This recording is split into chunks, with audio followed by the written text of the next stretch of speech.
अदालत में उद्धव गुट की हार। जरा भी कोई नैतिकता होगी तो मुख्यमंत्री उप मुख्यमंत्री ने इस्तीफा देना चाहिए, जैसे मैंने दिया। अभी बनी रहेगी शिंदे सरकार।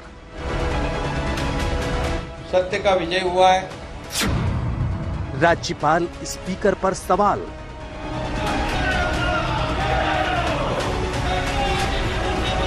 हमारा जो व्हिप था उसने जो आदेश दिया है वो कानूनी है, तो उस व्हिप के मुताबिक तो सब लोग अभी डिस्क्वालीफाई हो जाएंगे। महाराष्ट्र में सियासत बेहाल।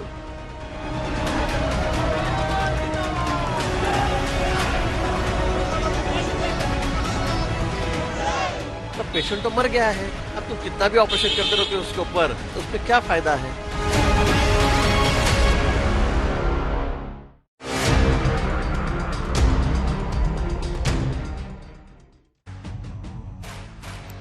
नमस्कार, आप देख रहे हो हल्ला बोल। आपके साथ मैं हूं अंजना ओम कश्यप। बच गए रे शिंदे। हम बात कर रहे हैं महाराष्ट्र के मुख्यमंत्री और उनकी सरकार की। देश की सबसे बड़ी अदालत ने कहा कि फिलहाल एकनाथ शिंदे सरकार पर कोई खतरा नहीं है। उनकी सरकार पर खतरा तब हो सकता था जब उद्धव ठाकरे ने इस्तीफा नहीं दिया होता। वो बने रह सकते थे। रीइंस्टेट उनकी सरकार को, उद्धव सरकार को किया जा सकता था। सुप्रीम कोर्ट ने कहा कि अगर ठाकरे ने इस्तीफा नहीं दिया होता उन्हें राहत मिल सकती थी, लेकिन उन्होंने दे दिया इस्तीफा, तो यथास्थिति बहाल की ही नहीं जा सकती।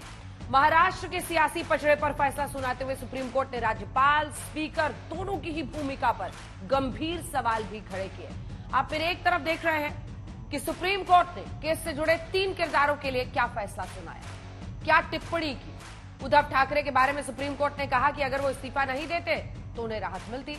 राज्यपाल के बारे में कोर्ट ने कहा कि फ्लोर टेस्ट का फैसला गैर कानूनी था, और स्पीकर के बारे में कहा कि विधायकों की अयोग्यता पर समय सीमा में फैसला होना चाहिए था। आप दूसरी तरफ देख रहे हैं महाराष्ट्र में सियासी विवाद कब शुरू हुआ था और फिर कैसे सुप्रीम कोर्ट में यह पूरा मामला पहुंच गया।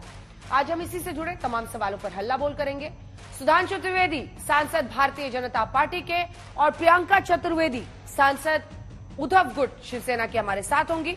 लेकिन इससे पहले कि हम चर्चा की शुरुआत करें, ये रिपोर्ट देखिए।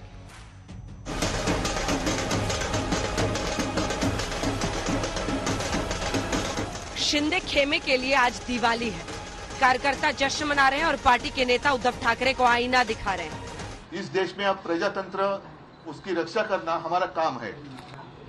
जैसे सर्वोच्च न्यायालय ने कहा कि अगर मैं रिजाइन नहीं करता, मैं इस्तीफा नहीं देता, तो शायद मैं वापस मुख्यमंत्री बन जाता। मैं मेरे लिए नहीं लड़ रहा हूँ, मेरी लड़ाई जनता के लिए है, मेरे देश के लिए, मेरे राज्य के लिए है। जिनके पास बहुमत नहीं था उन्होंने रिजाइन किया है, और नैतिकता की बात अब करने से पहले अगर करते, जब चुनाव हुआ था, जब शिवसेना भाजपा की सरकार का जब गठित होने मतलब जो सार्वत्रिक चुनाव हुआ, तब लोगों का मैंडेट ध्यान में रखते हुए अगर नैतिकता की बात करते तो शिवसेना बीजेपी का सरकार स्थापित हो जाता था। सियासत तेज है क्योंकि देश की सबसे बड़ी अदालत ने फैसला सुनाया है कि उद्धव इस्तीफा नहीं देते तो उन्हें राहत मिलती, लेकिन वो इस्तीफा दे चुके हैं। तो महाराष्ट्र की एकनाथ शिंदे सरकार पर फिलहाल कोई खतरा नहीं।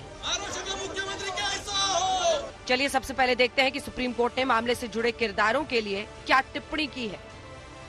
अदालत ने कहा कि राज्यपाल ने संविधान के मुताबिक काम नहीं किया, फ्लोर टेस्ट का आदेश देना गलत था, पार्टी का झगड़ा सुलझाना राज्यपाल का काम नहीं है। अदालत ने स्पीकर के फैसले पर भी उंगली उठाई और कहा कि बागी विधायकों पर समय सीमा में फैसला करना चाहिए। साथ ही कोर्ट ने यह भी कहा कि भारत गोगावले को व्हिप बनाया जाना गैर कानूनी था। व्हिप वही होता जिसे पार्टी नियुक्त करती है।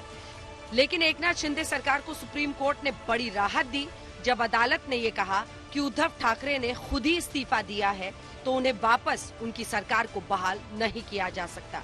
सुप्रीम कोर्ट ने कहा कि अगर उद्धव इस्तीफा नहीं देते तो उन्हें राहत मिल सकती थी।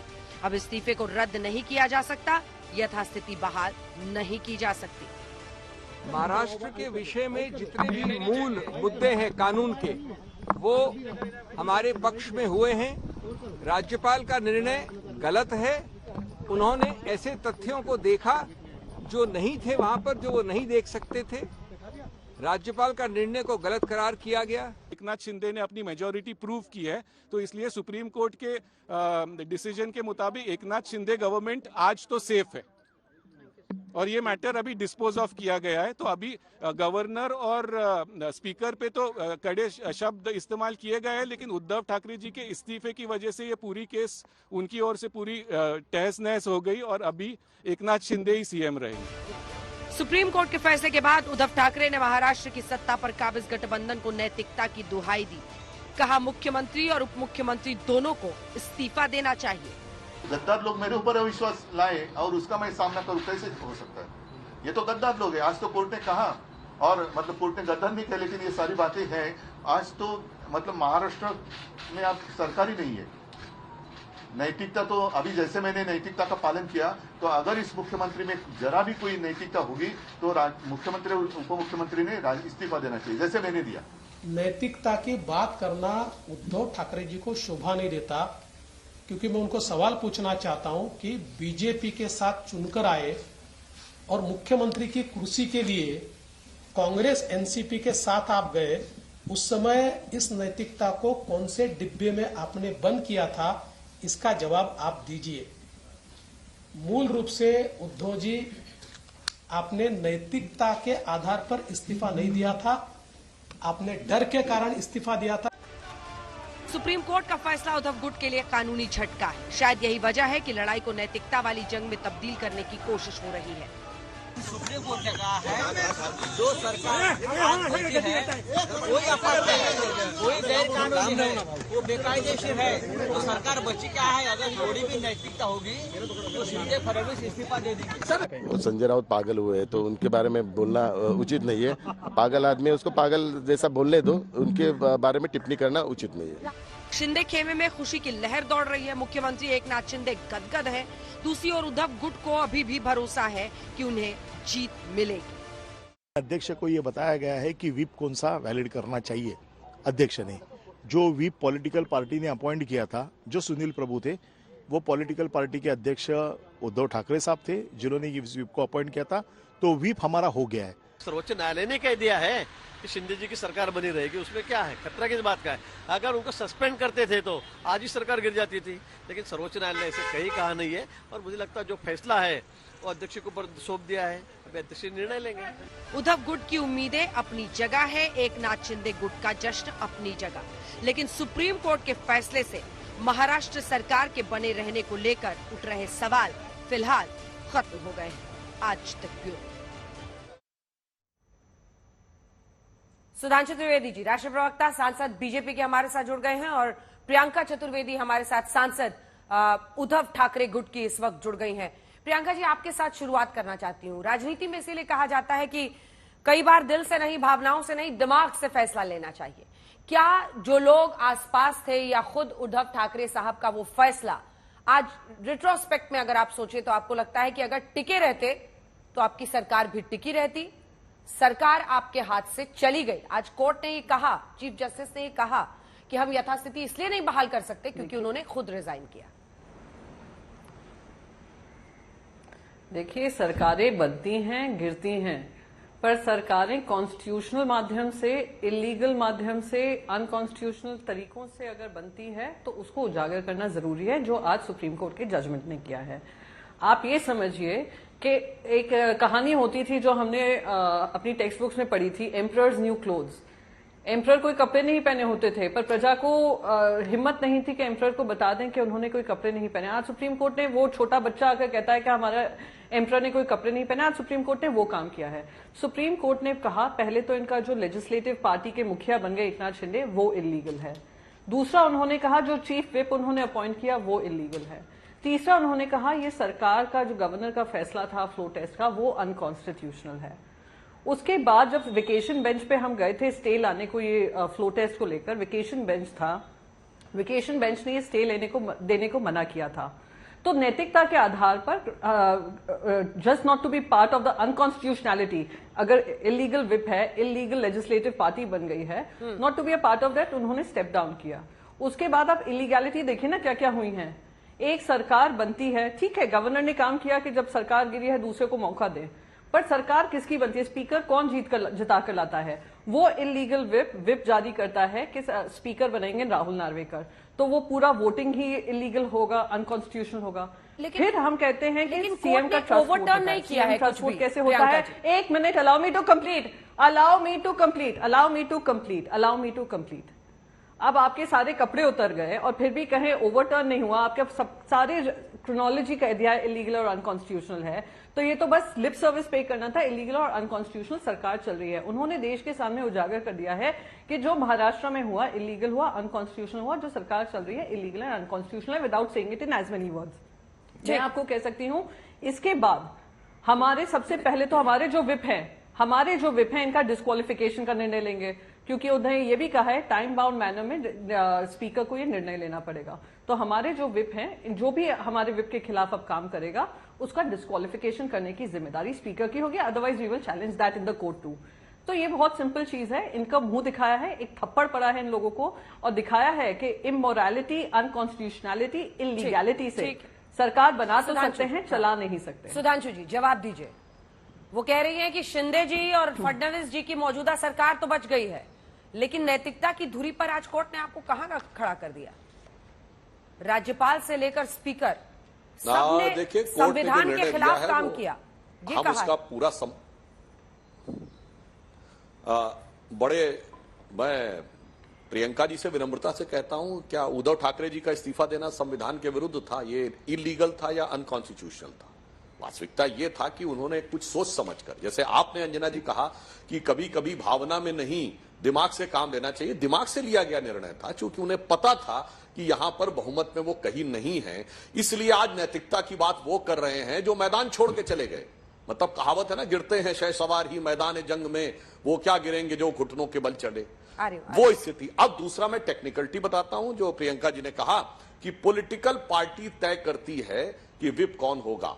कोर्ट ने बिल्कुल सही कहा है, परंतु संविधान के अनुसार पॉलिटिकल पार्टी कौन है ये कौन तय करता है? किसको अधिकार है बताइए? किसको अधिकार है? सिर्फ चुनाव आयोग को। क्योंकि देश ने एक नहीं अनेक बार देखा है, राजनीतिक दलों में जब विभाजन हुआ है तो कौन राजनीतिक दल का वास्तविक प्रतिनिधि है, चुनाव आयोग तय करता है। वर्तमान कांग्रेस पार्टी जब कांग्रेस आई के रूप में अलग हुई थी, जब देवराज अर्स और ये लोग अलग हुए थे, जगजीवन राम जी, आज तो लाइव गया था पूरी हियरिंग और पूरा जब फैसला पढ़कर सुना रहे थे चीफ जस्टिस, सब कुछ लाइव गया था, आपने सुना। उन्होंने कहा कि स्पीकर आखिर किस बिना पर उन्होंने गोगावले साहब को विप नियुक्त कर दिया और जिनका नाम उद्धव ठाकरे गुट की तरफ से दिया। अंदरूनी लड़ाई अगर किसी पार्टी में है तो आपने वे ही नहीं किया कि आपको विप किसके आदमी को ये करना है। अब मैं ये भी कहना चाहता हूं, हाँ। बिल्कुल देखिए, कोर्ट ने चीज को जिस भी दृष्टि से देखा होगा, मैं कोर्ट कर रहा हूं, नहीं मैं इस बात, मैंने तो आपसे कहा ना, हाँ। विनम्रता से, पॉलिटिकल पार्टी कौन है इसकी डेफिनेशन संविधान के अनुसार कौन कर सकता है? वो जो राजनीतिक दल को मान्यता देता है। अपॉइंटिंग अथॉरिटी तय करती है ना कि आपका स्टेटस क्या होगा। वो अपॉइंटिंग अथॉरिटी ना कोई सरकार है ना कोई कोर्ट है। चुनाव आयोग मान्यता देता है, चुनाव आयोग ही तय करता है कि, जैसे मैं मेरी पूरी बात होने दीजिए, Congress I, Congress U, Congress R, Congress S, इसमें से आईएनसी कौन बनी है, चुनाव आयोग ने तय किया। याद करिए, जनता दल के कितने टुकड़े हो गए, फिर ओरिजिनल जनता दल कौन है यह चुनाव आयोग में जाके तय होता है। चुनाव आयोग में गए और साफ हो गया। तो सर्वोच्च न्यायालय का निर्णय बिल्कुल तो बाद की बात है ना सर। सुधांशु जी, ये तो बाद की बात है। त्रिवेदी जी, त्रिवेदी जी, ये तो बाद की बात है। उस समय सुनील प्रभु और भरत गोगावले में डिसाइड करना था ना। एक पार्टी के अंदर लड़ाई चल रही है, कुछ विधायक उनके बागी हो गए हैं, कुछ बागी समर्थन में नहीं है उद्धव ठाकरे के, तो ये बिना नहीं हो सकता ना कि स्पीकर सुनील प्रभु को छोड़ के गोगावले साहब को बना ले। ये कोर्ट ने कहा है, मैं कोर्ट को कोर्ट कर रही हूँ, चीफ जस्टिस को कोर्ट कर रही हूँ। हाँ, मैं इस बिंदु के ऊपर आ रहा है। मैं भी कोर्ट के डिसीजन को ही कोर्ट कर रहा हूं अंजना जी। एसआर बोमई केस 1994 और यूपी विधानसभा में 22 अक्टूबर 1997 को जस्टिस एमएम पुंछी के कोर्ट तक गया था मामला, जब बसपा ने यही विषय उठाया था कि हमारे विप का उल्लंघन हुआ। तो उस समय यह कहा गया था कि बसपा के संविधान में क्या यह लिखा है कि उनके अध्यक्ष का निर्णय ही विप होगा, और यह जस्टिस एमएम पुंछी के केस तक जाके नहीं कटा था। यह भी केसरीनाथ त्रिपाठी जी विधानसभा स्पीकर थे। तो जो कहा है वो बिल्कुल सही है, पर ये बताइए ना कि उस समय तक पॉलिटिकल पार्टी की डेफिनेशन संविधान में कहां पर है, और जो डेफिनेशन है वो बता दे। केवल चुनाव आयोग के पास डेफिनेशन है, बाकी कहीं कोई डेफिनेशन नहीं है पॉलिटिकल पार्टी की। यह बात मैं पूरी विनम्रता से कह रहा हूं, दृढ़ता से। संविधान में केवल लेजिस्लेटिव पार्टी और पार्लियामेंट्री पार्टी की डेफिनेशन है, यानी संसदीय दल और विधायक दल। इसीलिए कहा जाता है कि संसद में बहुमत का नेता और विधानसभा में बहुमत का नेता मुख्यमंत्री और प्रधानमंत्री बनता है। पार्टी का अध्यक्ष कौन है, ये डेफिनेशन कहीं मुझे बता दे संविधान में, तो मैं मानने को तैयार हूं। इस पर एक काउंटर प्रियंका जी, और साथ ही एक अगला सवाल भी पूछ रही हूँ। वो सवाल ये है कि आखिरकार आज चीफ जस्टिस ने कहा कि उद्धव ठाकरे ने रिजाइन किया, इससे हम रीइंस्टेट नहीं कर सकते। ये शरद पवार जी ने अपनी किताब में भी लिखा कि महाराष्ट्र विकास अघाड़ी से बात किए बिना तीनों पार्टियों से उनका रिजाइन करना गलत था। क्या जो कोटरी थी, जो लोग उनके करीब थे, उन्होंने गलत डिसाइड किया, या इमेच्योरिटी पॉलिटिकली रही जिसकी वजह से ये रेजिग्नेशन हुआ? सबसे पहले तो मैं सुधांशु जी का जवाब देना चाहती हूँ। कह रहे हैं कि संविधान में कहाँ लिखा है पॉलिटिकल पार्टी, लेजिस्लेटिव पॉलिटिकल और पार्लियामेंट्री पार्टी।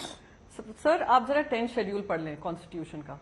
10th शेड्यूल ही आज अपहोल्ड किया है चीफ जस्टिस ने। उन्होंने कहा है पॉलिटिकल पार्टी के अध्यक्ष उद्धव बाला साहेब ठाकरे थे और उन्होंने चीफ विप को बदलने का काम किया, वो ही सही था। और अगर एकनाथ शिंदे ने लेजिस्लेटिव पार्टी के लीडर बनकर उन्होंने कोई चीफ विप बनाया, वो एक इलीगल एक्ट था। दूसरी बात कहूं, पॉलिटिकल पार्टी का, लेजिस्लेटिव पार्टी का जो डिसीजन होता है, चीफ बनते हैं, वो भी पॉलिटिकल पार्टी के अध्यक्ष होते हैं। आप 10th शेड्यूल पढ़ लीजिए, सबसे पहले बात वो। दूसरी बात उन्होंने कही इलेक्शन कमीशन निर्णय लेता है। क्या आपने आज का जजमेंट पढ़ा है? जजमेंट में चीफ जस्टिस ने बाकायदा एक और चीज कही है कि आज जो और क्योंकि हमारा पिटीशन अभी सब जुडिस है, इसलिए मैं ज्यादा बात नहीं करना चाहूंगी, बस आपका ध्यान उस पर आकर्षित करना चाहूंगी। बाकायदा इलेक्शन कमीशन के लिए उन्होंने ये कहा है, लेजिस्लेटिव पार्टी के स्ट्रेंथ के आधार में आप पार्टी सिंबल और पार्टी नाम इनको नहीं दे सकते हैं। आपको संगठन में कितना स्प्लिट है, संगठन में क्या ऑफिशियल मेंबर्स हैं, कितने मेंबर्स हैं, उसके आधार पर यह निर्णय लेना पड़ेगा इन केसेस सच एज दिस। ये भी आपको स्पष्ट कर दूं। अब रही सवाल जो आप भी कह रही हैं, वो भी कह रहे हैं, जहां उन्होंने कहा कि एक इमोशनल डिसीजन था। आप कह रही हैं उनकी कोर्टरी ने उनको रॉन्गली किया। आप मुझे बताइए, जो भी गलत दिस डिसीजन था स्टेप डाउन करने का, अलाउ मी टू, मैं किसी का नाम नहीं लूंगी, मैं आपको बस नैतिकता, लीगैलिटी के माध्यम से मैं आपको जवाब दूंगी। राजनीति एक तरफ है, मोरालिटी, कॉन्स्टिट्यूशनैलिटी और लीगैलिटी दूसरी तरफ है। रही बात, उन्होंने कहा इमोशनल डिसीजन लिया, कोर्टरी ने गलत डिसीजन लिया, ये लिया। अब आप ये देखिए, आज के सुप्रीम कोर्ट के निर्णय ने ये कहा है कि to the run up to the floor test सब कुछ जो हो रहा था unconstitutional, illegal, against the 10th schedule, against the anti defection law चल रहा था, including the role of the governor. आज जब हर चीज अनकॉन्स्टिट्यूशनल हो रही थी, वेकेशन बेंच ने उसको स्टे नहीं किया ऐसे फ्लो टेस्ट को, तो उन्होंने कहा कि I do not want to be a part of this unconstitutional process, और उन्होंने स्टेप डाउन किया। अब मैं फिर से दोहराऊंगी, सरकारें बनती हैं, गिरती हैं।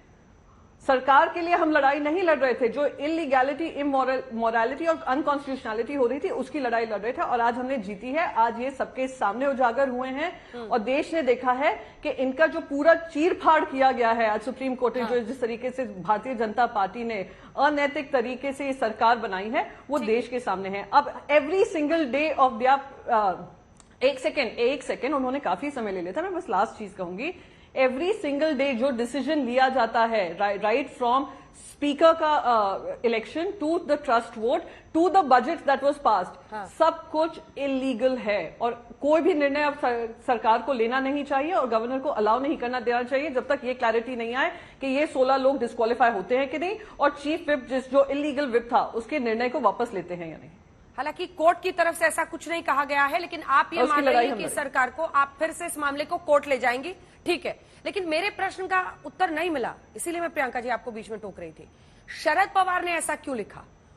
छोड़िए आप सुधांशु त्रिवेदी को, आप छोड़िए अन्य पार्टियों को, छोड़िए एकनाथ शिंदे को, देवेंद्र फडणवीस को, एमवीए के आपके साथी और जो कि आर्किटेक्ट थे एमवीए के, उन्होंने एक किताब में लिखा है कि बिना बात किए क्यों उद्धव ठाकरे ने रिजाइन किया, गलत फैसला था।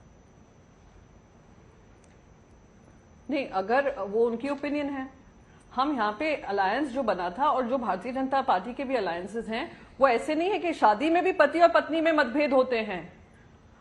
एमवी अलायंस में भी सबकी ओपिनियन है, उन्होंने कोई ओपिनियन दिया है, आप उनको आर्किटेक्ट बोल दीजिए, डिजाइनर बोल दीजिए, वो उनका ओपिनियन है।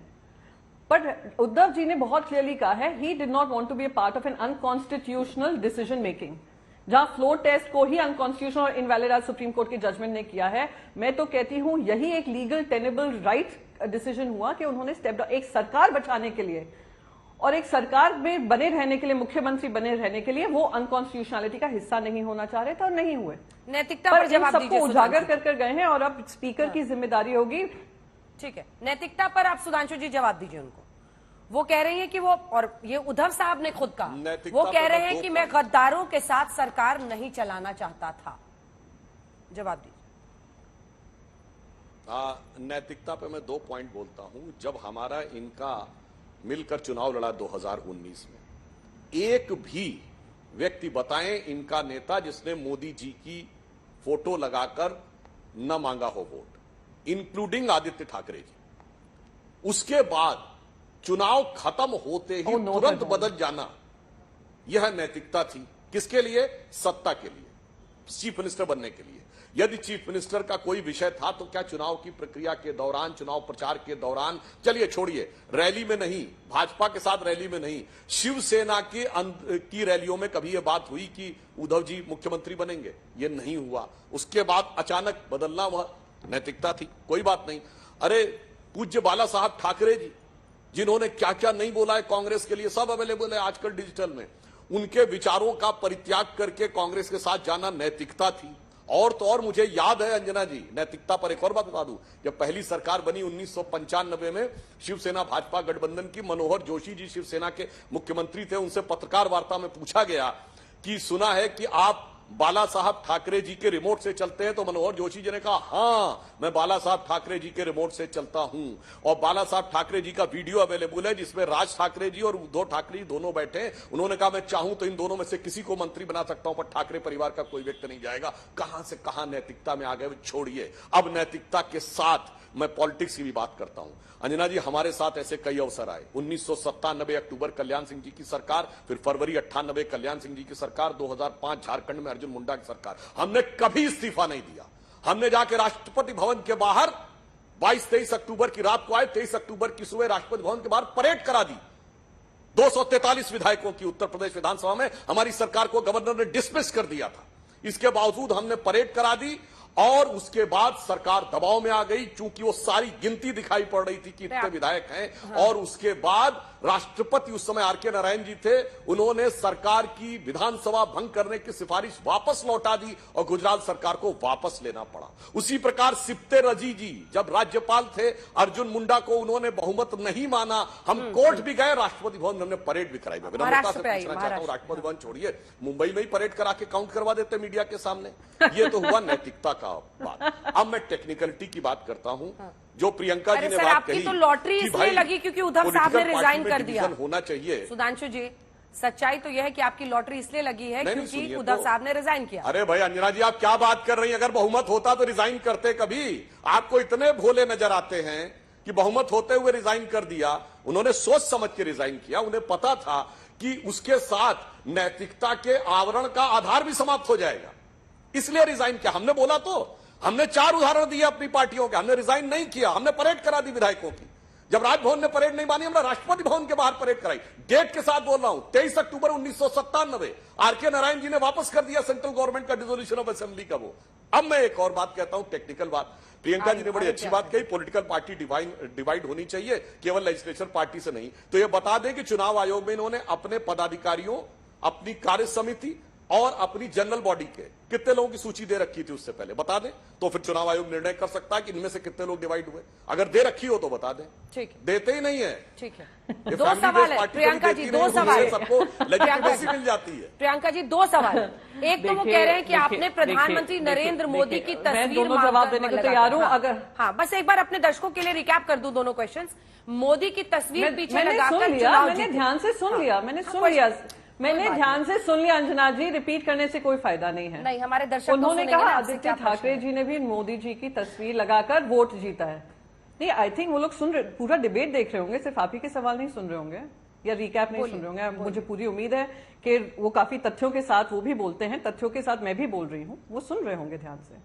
मैं बस सबसे पहले ये कहूंगी, उन्होंने कहा आदित्य जी ने भी, बिल्कुल ये तो पूरे हर अलायंस का रूल होता है। उन्होंने हमारी फोटो लगाई, हमने उनकी फोटो लगाई, अगर ना लगाते तो ये रोते, लगाए तो अब रो रहे हैं। पर प्री पोल अलायंस बहुत स्पष्ट था, जैसे शिरोमणि अकाली दल के साथ इनका प्री पोल अलायंस था, जैसे इनका अलायंस बिहार में रहा है नीतीश कुमार जी के साथ, वही अलायंस हमारे साथ हुआ था इलेक्शन से पहले। मुकरना तो इनकी फितरत बन गई है अलायंस करने के बाद, ये तो सब जानते हैं। आज शिरोमणि अकाली दल से ये दूर क्यों हुए? नैतिकता का प्रमाण पत्र हमसे मांग रहे हैं, शिरोमणि अकाली दल से ये दूर क्यों हुए? पीडीपी के साथ इन्होंने सरकार क्यों बनाई? इन्होंने हरियाणा में सरकार किसके साथ बनाई? तो नैतिकता का पाठ हमें ना पढ़ाएं। रही बात राजनीति को लेकर कि हाँ, बाला साहेब ठाकरे जी के भी समय पर राष्ट्रपति का चुनाव रहा हो या कुछ और डिसीजंस हुए हो, हमने अपने अलायंस से हटकर निर्णय लिए हैं, तो आप इसका भी पाठ ना पढ़ाएं। और बाकी इतिहास में मुझे गुजरात, महाराष्ट्र, बाकी के इतिहास में जाने की जरूरत नहीं है, ये आज के तथ्य हैं। रही बात दूसरी, जो इन्होंने कहा कि यहाँ पर हम लोगों ने लोगों को लगा दिया था, इनके पास अगर होता ये कभी रिजाइन नहीं करते। मैं फिर से रिपीट करूंगी, आप मेंबर्स को तोड़ते हैं, लेजिस्लेटिव पार्टी को लीगल स्टेटस देने की कोशिश करते हैं, फिर आप कहते हैं इलेक्शन कमीशन में मैं आपको बता दूं साहब, आपने बहुत अच्छा सवाल पूछा, इलेक्शन कमीशन में हमने एफिडेविट किए हैं कि नहीं। आपको पता है हमारे ऑफिस बेयरर्स के 334 एफिडेविट्स हमने दिए हैं। 334 आप लिख लीजिए सो दैट आपको फिर से एम्बेरस ना होना पड़े। उन्होंने पता है कितने दिए हैं? 12। हमने करीब 20 लाख प्राइमरी मेंबर्स के एफिडेविट, मैं ये भी नहीं कह रही हूं कि सिर्फ प्रमाण पत्र दिया हो आधार कार्ड के अनुसार, एफिडेविट साइन करवा कर दिए हैं। 18 से 20 लाख दिए हैं। उन्होंने कितने दिए हैं बता दूं आपको? 2 लाख दिए हैं। अब रही बात राष्ट्रीय कार्यकारिणी की, राष्ट्रीय कार्यकारिणी की भी जो हमने सूची दी है वो 300 से 600 है और उनकी 22 भी नहीं है।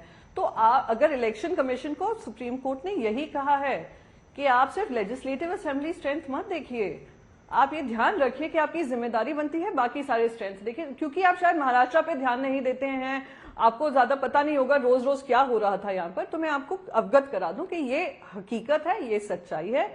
और रही बात, उनको अनकॉन्स्टिट्यूशनल प्रोसेस में भागीदारी नहीं होना था, इसलिए उन्होंने स्टेप डाउन किया। वो जानते थे इलीगल तरीके से उनकी पार्टी तोड़ी गई है, पैसों के बल से, धन बल से, मिसयूज ऑफ एजेंसीज को लेकर, जो आज करार हो ही गया है सुप्रीम कोर्ट में।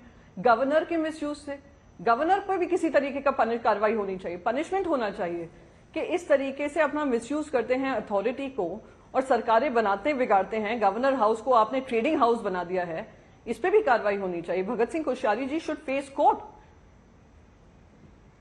लेकिन कोर्ट ने कुछ किया नहीं। ये आपकी सोच होगी, मैंने तो आपको बता दिया है 4 दिन और 1.25 महीने और कोर्ट ने जो निर्णय लिए हैं वो आप सुनने को तैयार नहीं है। बस एक सरकार हमने वापस नहीं की, उसका मतलब ये नहीं हुआ डिसीजन ठीक नहीं हुआ है। डिसीजन मैंने आपको 5 डिसीजन बता दिए हैं जो चीफ जस्टिस ने लिए हैं। Illegal whip, unconstitutional government flow test order, election commission needs to relook into how they have assigned the party name and symbol. Also, legislative party and parliamentary party reporting to the political party. And last but not the least, the speaker in a time-bound manner will have to decide the disqualification process. ठीक है, आदित्य ठाकरे ने कुछ बोला है, जल्दी से आपको बता देते हैं। आदित्य ठाकरे ने जो मौजूदा सरकार है उस पर हमला किया, उसके बाद से सुधांशु जी आप उस पर जवाब दीजिएगा। आदित्य ठाकरे ने कहा है मौजूदा सरकार को लेकर कि महाराष्ट्र की मौजूदा सरकार असंवैधानिक है, उद्धव सरकार गिराने में राज्यपाल का हाथ है। आइए आपको सुना देते हैं उद्धव ठाकरे ने, आदित्य ठाकरे ने क्या कहा है।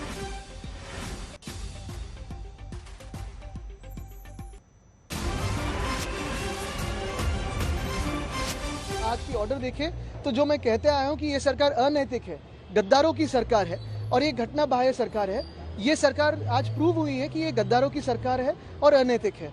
अगर कोई भी शर्म इस सरकार में हो, कोई भी नैतिकता सरकार में हो, तो सीएम साहब ने, जो सीएम यानी महाराष्ट्र में करप्ट मैन हुए आजकल के सीएम, तो उन्होंने इस्तीफा देके चुनाव